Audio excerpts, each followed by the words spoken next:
Hello everybody, this is Opeba Office again from Fab Trips, and welcome to another day in the cruise industry. So as usual, a lot has happened and not much has happened. What do I mean by that?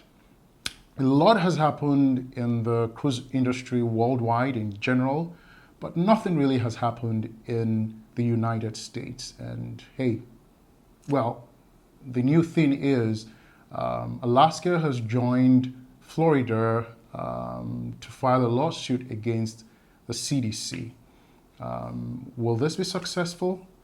Well, let's discuss that.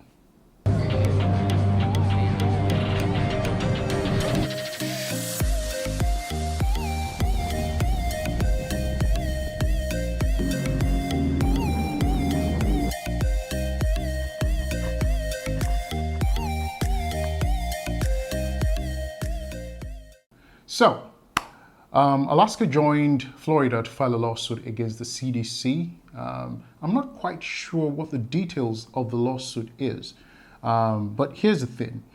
If the lawsuit is regarding lifting the no-sail order, I think that is an exercise in futility.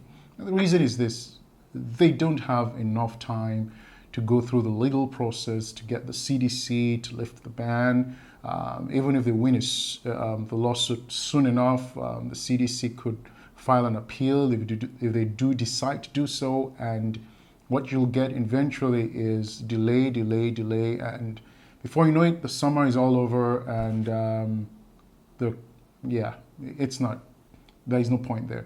Now, the other thing is, if it's suing for damages, I don't think they can get far with that, because is it the federal government you're suing? Is it the CDC?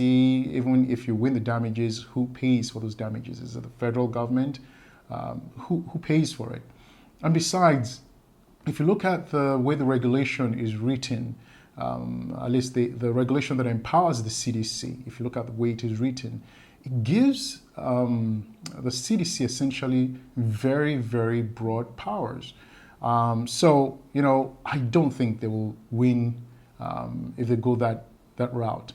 Now, if it is to reduce the influence and the power of the CDC, essentially saying they have no authority to ban cruise ships or maybe reduce their reach, perhaps they may have a chance. And the reason is this: if you read the regulations carefully, you'll realize that it seems the core of the regulation, first of all, is outdated. The regulations were written when most of transportation from outside the country to the US was by sea.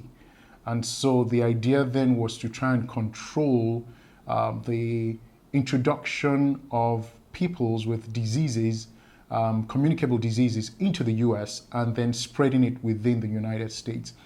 And that has changed. Right now, the largest way, or the biggest way people get into the US right now is through the airways. Airlines bring them in. So it's not by sea anymore. Also, the cruise ships don't operate like cruises operated decades ago. They are not transporting people from foreign countries to the US. They are essentially taking people from the US, they visit different countries, and then they come back to the US.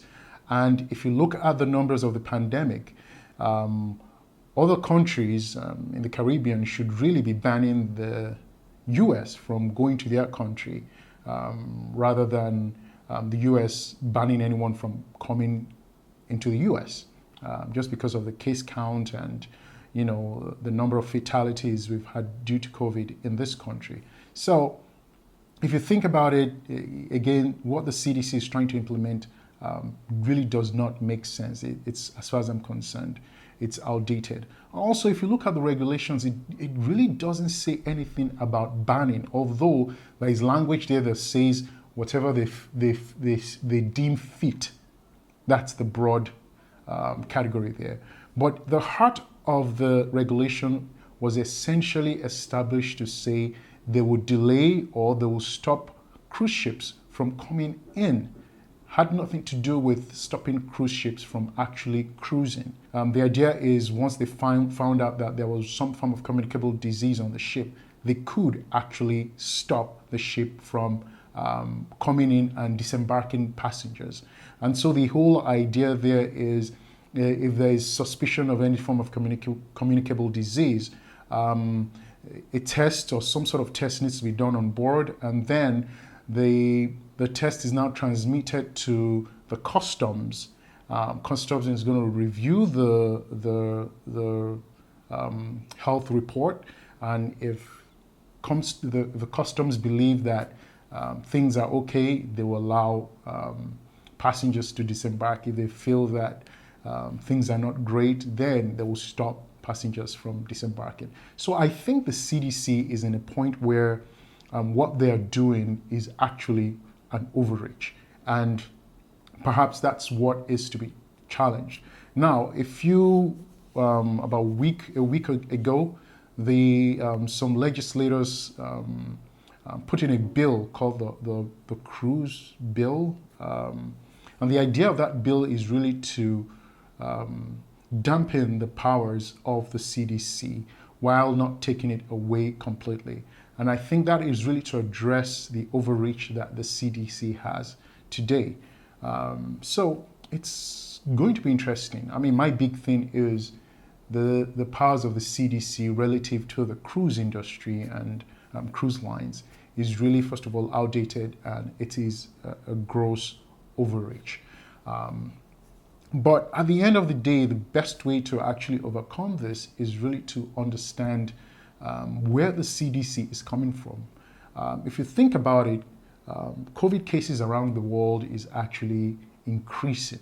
In the US, there was a time where there was a sharp decline, and then all of a sudden that sharp decline kind of petered out, and then it started going up.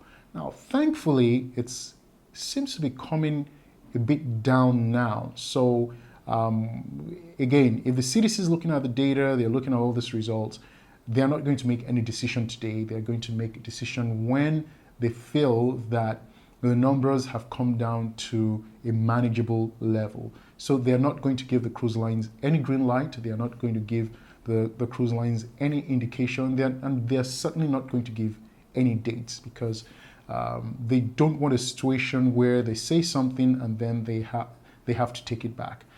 It's better for them to just hold the line where they are right now.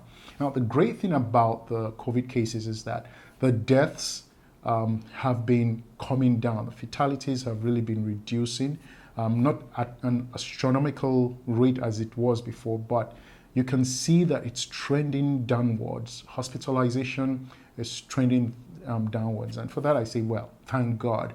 At least people are not dying at a high rate as they used to. And I think that is that can be credited to the fact that the number of people who have been vaccinated has increased astronomically. I think from the last count, I think 40% of all Americans have received at least one shot, and a quarter of all Americans have been fully vaccinated, and that is amazing. And I think that's one of the reasons why the impact of the disease has actually been dampened. So compared to the rest of the world, where it's going up astronomically, largely due to the variants, in the US, it has been dampened really, I believe, by the vaccines. Now, just a few states have their numbers really going up, and that is attributed to the variants. And so I think, my advice to everyone is, if you can get vaccinated, please do so. It helps everyone. It certainly helps the cruise industry. If you know anyone who is reluctant, try and educate them. Obviously, if it's against any religious practices, or they have very, very strong personal reasons, fine. It's not a matter of forcing people. But one of the things that people should be aware of is this: the longer you have a lot of people unvaccinated, the possibility of new variants, variants that will become even more resistant to the vaccines that we have today. So it's important that, obviously people get vaccinated, and let us continue with the health protocols, wearing our mask in public, staying at least 6 foot apart from the next person, washing our hands, the usual deal. Personally, I don't think the cruise lines will take off in July. I've said it before, and I'll say it again. The earliest the cruise lines will take off is August. And, I'm just looking at what's going on, everything, all the preparations the cruise lines need to do.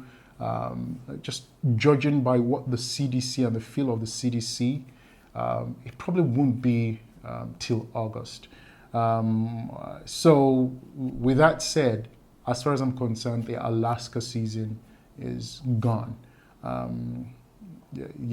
Anybody holding out hope for the Alaska season, I think should really just forget that. If you have any Alaskan cruises booked, I won't say you should rush to cancel, but don't set your heart out that you're going on an Alaskan cruise this year.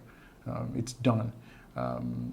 Because by the time the CDC releases anything, and the cruises now get into gear to go to Alaska, you still have one other problem. Canada is not allowing cruise ships carrying larger than 100 passengers to stop over. And the rule says that any cruise ship leaving the United States cannot go to another United States port without stopping in a foreign port. And Canada happens to be the foreign port that cruise ships go to before going to Alaska, which is a US port, and then coming back to either Seattle or California. But whichever way, it's not going to happen. The Alaska season this year is lost, which is a shame. But I think that's where we are. Again, like I said, a lot has happened in the cruise industry in the last 2 weeks, and nothing really has happened in the US. And so right now it's a watching game, and as soon as I have any interesting news, I'll bring it to you. But till then, nothing much. So if you found this interesting or boring, I think one of the things I would love is just, what do you feel? Do you think the state of Alaska or Florida have a chance with their lawsuit? If you think so, put the comments below. If you don't think so, please put your comments below. I'd really like to hear what your thoughts are. The other thing is, do you think the CDC's rule or ban is an overreach? If you think so, please also let me know that. And if you like this, please, I want to invite you to please like, subscribe, and hit the notification bell so that once I have new information, you will have it. So till next time, sorry I have to be the bearer of bad news. And unfortunately, in this case, no news is not good news. No news is actually bad news. So anyways, have a wonderful time. Remember, like, subscribe, hit the notification bell. Until next time, see you. Bye.